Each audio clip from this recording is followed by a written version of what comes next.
Hi there. Welcome to Reddit Confessions. Today's story isn't about revenge. It's about what happens when someone opens a door expecting fireworks and walks into silence instead. She came home glowing. Not like the soft glow you get after a good workout or a day in the sun, but the kind of glow people wear when they've made a decision without you. Her words didn't stumble. They were polished, practiced, like she'd recited them into her phone a dozen times. I think our marriage would feel freer if we weren't so exclusive.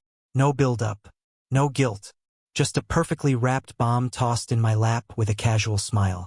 I remember the sound of the fridge motor humming louder than usual as I stood there with a fork in my hand, half a bite of leftover casserole halfway to my mouth. I asked, "Are you saying you want to see other people?" She nodded too quickly. "I think it'll make us stronger." Stronger. That word kept echoing in my ears as I loaded the dishwasher that night, while she scrolled on her phone, grinning at strangers in secret. I didn't sleep, not because of heartbreak. No, that hadn't hit yet. I didn't sleep because I started realizing she had already decided. I was now a passenger, and the ride had already started. By the end of the week, we had guidelines. Her term, not mine. No emotional attachments. No repeat hookups. Absolute honesty. And get this, everything must be mutual. That last part? A joke. Because from day one, this open marriage was only open in one direction, hers. She went on her first date the following Thursday. Came back earlier than expected. Said he was nice, but the vibe was off. I asked no questions. I sat there nodding like a fool while her mascara was still intact and her perfume smelled fresher than it had when she left. She tried again. Another guy. Then another. Ghosted. Unmatched.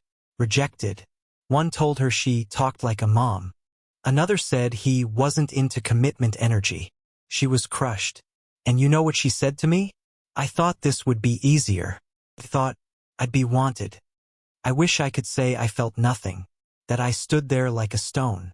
But no, I felt bad for her, like a true pushover. I comforted her, hugged her, lied saying, "They're just intimidated by you." But here's where it turns. I made a profile too. No six-pack. No exotic vacations. Just me. In a hoodie, smiling awkwardly with a cup of coffee. And the messages? They poured in. Fast. Eager. Genuine. Women liked me. A lot. I didn't gloat. I didn't brag. But I saw her watching. Not just once. Repeatedly. Quietly. One night she snapped, "How are you getting attention and I'm not?" I shrugged. But in my head I already knew. She thought people would line up for her. Turns out they didn't. But they lined up for me. After the third failed attempt, she stopped telling me when she had dates. I only knew because she'd leave the house wearing that one dress she used to say was too much for grocery stores. And she'd come home hours later smelling like sandalwood and disappointment. At first, I played dumb. Pretended I didn't notice the shift. But the silence between us grew louder than any argument we'd ever had. She started picking at things, my posture, my socks, the way I stirred my coffee. As if my existence was suddenly irritating. I think it was easier for her to be mad at me than to admit the truth. The open door she demanded had no visitors on her side. Meanwhile, I was drowning in messages. I had never been the guy who turned heads at parties. I was the dependable one, the one who remembered birthdays, who picked people up from the airport, who offered to fix wobbly chairs. Apparently, that's exactly what a lot of women were looking for. Who knew? The messages weren't just thirsty either. They were thoughtful, funny, real. One woman, Ivy, worked at a nonprofit for foster kids. She asked about my favorite books instead of sending selfies.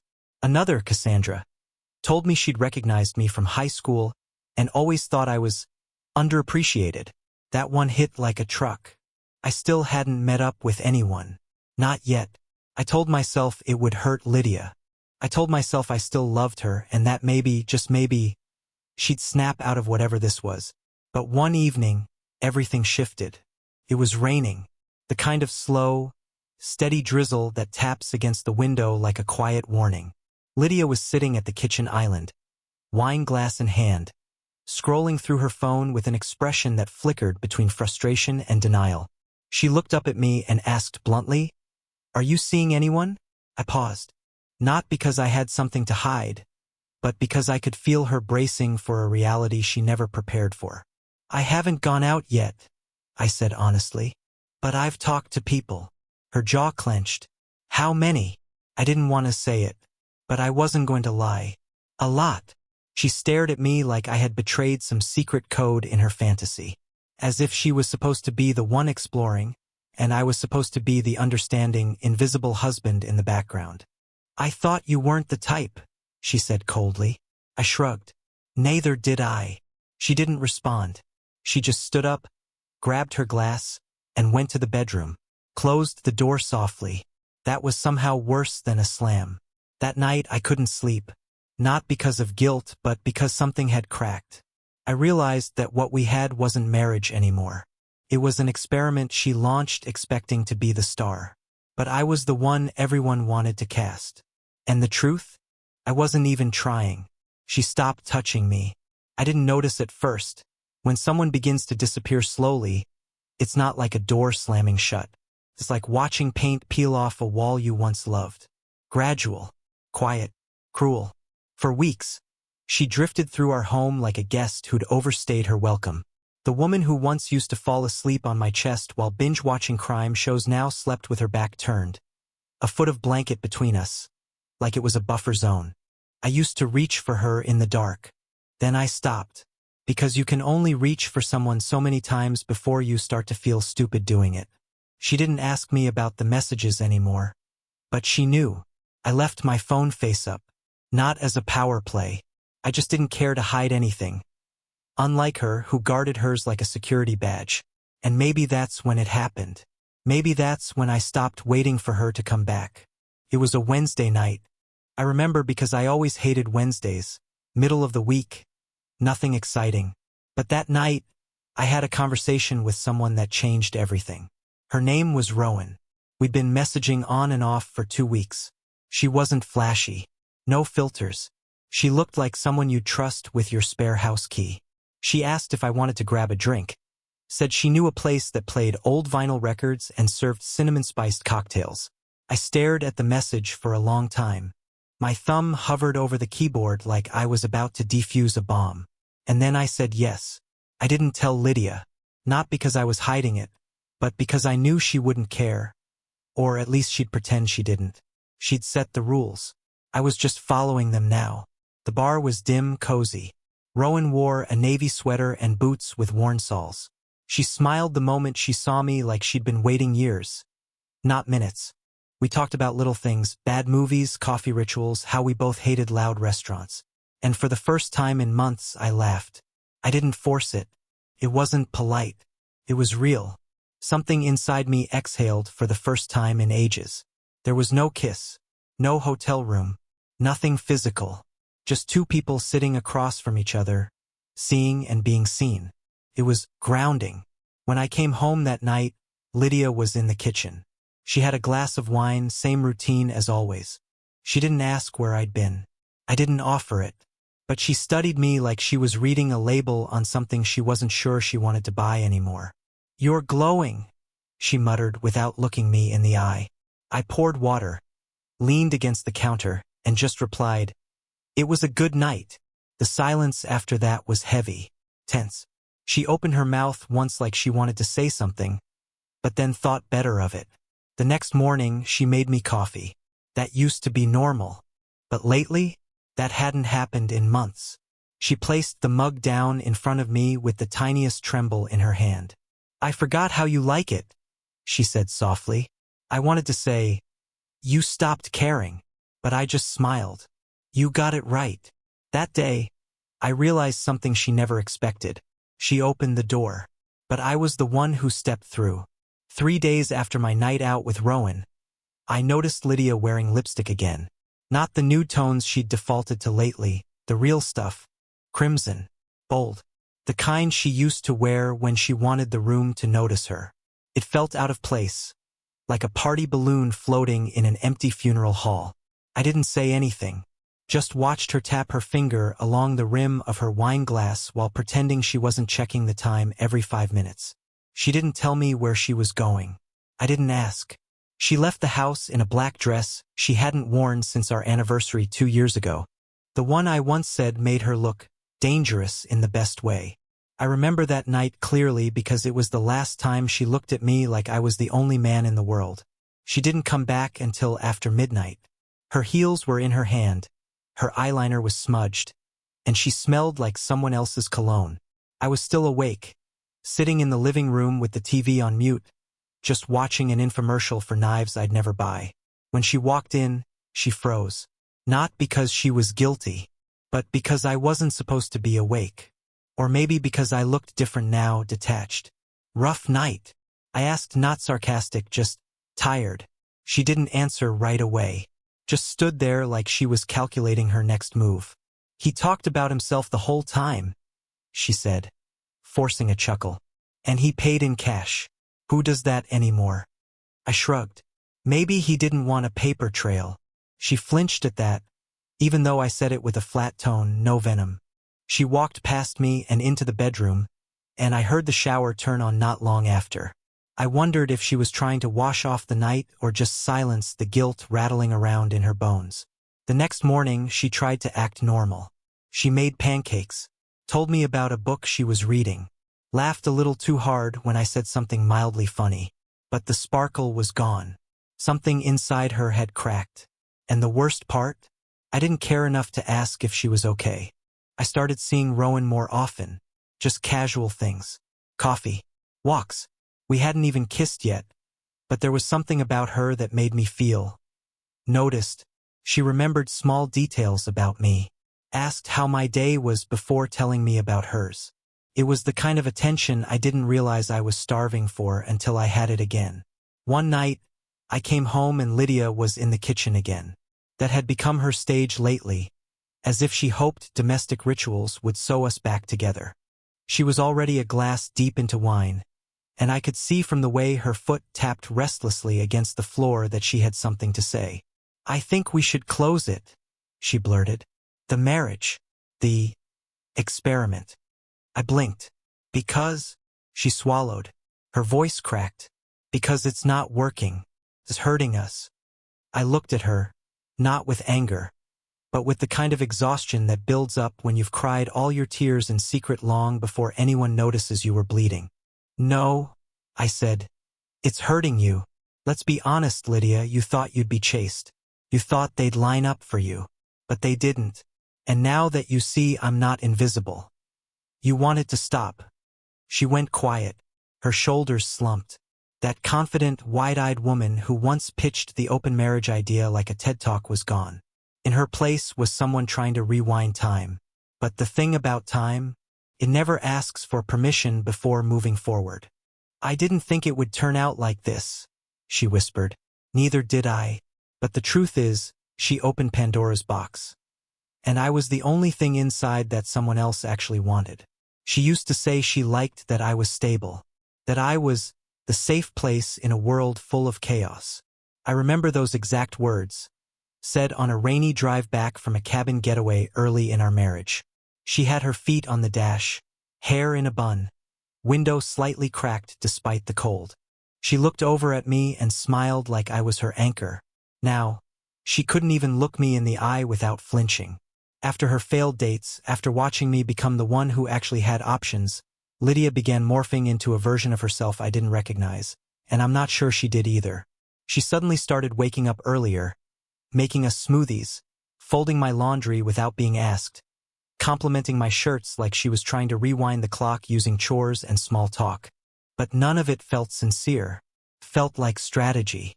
She'd gone from saying we needed freedom and individuality to pretending she'd never even brought the idea up. I knew what was happening.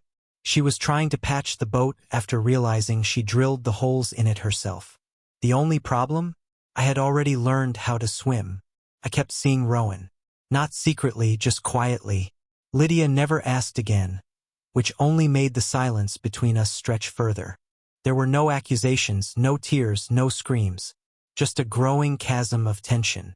And as much as I had begged for closeness in the past, now I started to treasure the distance. Then something happened I wasn't expecting. Rowan kissed me. It was soft, intentional. There wasn't a long build-up. It happened at the end of a walk. Sunset behind us, hands brushing together. She leaned in with no hesitation, and I didn't stop her. I didn't freeze. I kissed her back. And it wasn't electric or mind-blowing or passionate in the way movies would have you believe. It was warm, real, felt like clarity, like stepping out of a fog and seeing that the road ahead didn't need to look like the one behind me. I didn't feel guilt. I felt honest. That night, when I came home, Lydia was waiting in the living room. She had candles lit again, music playing softly, a glass of wine in each hand. I hadn't seen her this put together in months.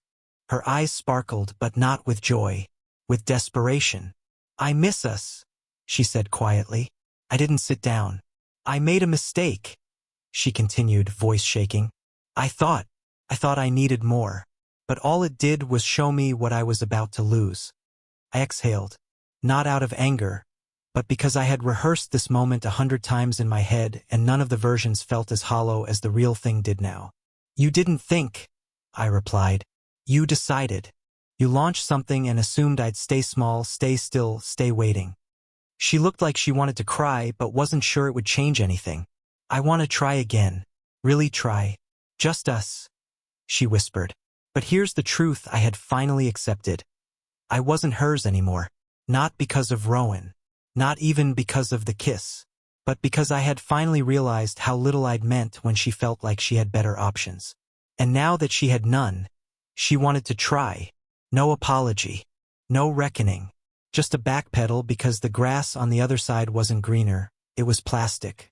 "I can't unsee who you became when you thought I was disposable," I told her. "And you can't unknow what it feels like to beg strangers to want you." She covered her face with her hands. She finally cried. But I didn't reach for her. Because now, I was the one who wasn't available anymore. The next few days felt like watching someone rehearse a role they no longer believed in. Lydia hovered around me more than usual. She'd laugh a little louder at my dry jokes, ask if I needed help folding laundry, something she hadn't done since our second year of marriage, and she even offered to pack my lunch for work. That one caught me off guard, because it was something I'd begged her to do during a rough patch when I was working late shifts last winter. Back then, she told me I was grown enough to handle my own meals. Now, she was acting like June Cleaver with a side of panic. I knew what this was. She was trying to fix the optics, trying to rewrite the ending of a story she had started when she first uttered the words open marriage, like they were nothing more than a fun experiment. But I had changed, and she hated it. One evening, she asked me if I wanted to go out to dinner. Not takeout, not leftovers. A real sit-down place, the one we used to go to for anniversaries. I agreed, partly out of curiosity, partly out of the quiet guilt I was still unlearning. She wore the gold earrings I bought her on our 3rd anniversary. Her hair was done. Her eyes were hopeful. We barely spoke on the drive there. Halfway through the meal, she looked at me and said, "Do you think we can come back from this?" I set down my fork, looked her in the eyes. "That depends. Are you sorry because you hurt me, or because it didn't work out for you?" The words hung in the air like smoke. She didn't respond right away. She took a breath, then another. "I'm sorry because I forgot what I had. I thought I was missing out on something exciting. I didn't realize I was already living in peace." It sounded rehearsed, like she had said it to herself in the mirror 100 times before saying it to me. I nodded slowly. "You don't get to appreciate peace only after you've burned the village down." That dinner ended without dessert, without a kiss, without anything but a quiet ride home and 2 people pretending they didn't just peel open wounds that had never healed properly. Later that night, I lay in bed staring at the ceiling while Lydia curled up next to me, facing away. I could feel her waiting for a sign, a touch, anything, but I couldn't give it. I wasn't withholding it out of pettiness. I just didn't have it to give anymore. Something fundamental had shifted. I no longer saw her as the person I needed to make happy. I saw her as someone I once loved deeply, who gambled with my loyalty like it was disposable. She thought I'd wait in the shadows while she explored. She never expected I'd become visible to someone else. A few days later, I met Rowan for coffee. It was casual until it wasn't.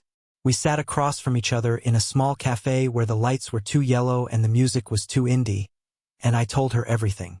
Not just about the open marriage, but about how small I had felt for years. How unseen. How I had twisted myself into a pretzel trying to stay lovable to someone who only valued me when she thought others wouldn't. Rowan didn't pity me. She just listened. And then she said something I didn't expect. You know, you don't owe anyone your healing if they were the ones who broke you. That hit me harder than anything Lydia had said in months. It wasn't about revenge. It wasn't about finally being the desired one. It was about clarity. I had bent over backward for years trying to keep something together that only I was truly fighting for. And now that Lydia had seen the light, I was supposed to drop my growth and run back? No, not this time. Because her apologies, as heartfelt or calculated as they might have been, had come after the damage was done. After she had tasted what it felt like to be unwanted, while watching me become wanted in the exact way she feared. Emotionally, completely, and genuinely. The next Saturday, Lydia asked if we could go for a drive. No destination, just a quiet ride like we used to do when things were simpler. I hesitated. It felt like she was trying to recreate something that didn't exist anymore. Like dragging a memory out of storage, dusting it off, and pretending it would still fit. But I said yes. Not because I thought it would fix anything, but because I needed to know if the last string between us was worth holding on to or finally cutting loose. The sun was setting as we rolled through backroads we hadn't driven in years. The windows were cracked. The air smelled like dry leaves and the tail end of summer. She played music from a playlist called Us. I hadn't heard those songs in forever. They felt like postcards from a different life. One I wasn't sure I wanted to visit again. 15 minutes into the drive, she pulled over by a lake. No one else was around. The water was still. The sky was burning gold. She turned off the engine, sat for a moment in silence, then finally said it. I don't want to lose you. It wasn't said with arrogance or manipulation this time. There was no pitch, no performance. She looked at me with those familiar eyes, but the certainty in them was gone. She was pleading quietly. I didn't answer right away. I stared out at the lake, my mind spinning with all the things I could say. The pain, the betrayal, the humiliation of feeling like I was a fallback plan now that her experiment had failed. But all I said was, "Then why did you risk me?" Her lips parted, but no words came out. She hadn't expected that. She had prepared for forgiveness, not for truth. She reached for my hand, and I let her hold it, but my fingers didn't curl around hers. They just lay there, still. I thought I needed something more, she whispered. I thought I was missing out, but the second I felt ignored by someone else, I realized how good I had it. How good you are. I turned to her slowly. So, it took someone rejecting you to see me again? She closed her eyes. That sounds awful, but yeah, and that's when it hit me. Not as anger, not as heartbreak, but as a final understanding. Lydia didn't come back because she saw me more clearly. She came back because the world didn't welcome her the way she thought it would. Her return wasn't about love. It was about control. I pulled my hand away gently. You loved me when I was invisible. The moment I became visible to others, you panicked. That's not love, Lydia. That's ownership. She looked like she'd been slapped. Tears filled her eyes, and for the first time, I saw real regret. Not the performative kind, not the sorry she got caught kind, but the kind that settles in the chest and stays there like a weight you can't shake off. I would do anything to go back, she said, voice cracking. I wouldn't, I replied, because going back means pretending none of this happened. And it did. You opened the door and walked through it without looking back. Now you're at the threshold, hoping I'll forget what it felt like to be left standing behind. She sobbed quietly into her hands, and I stared back out at the lake. I felt sorry for her.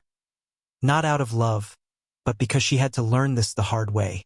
She had to realize that people are not puzzles you take apart when you're bored. hoping they'll still fit together once you're done playing. We sat there for a long time. The sun dipped below the trees, and the silence between us became a wall neither of us could climb over.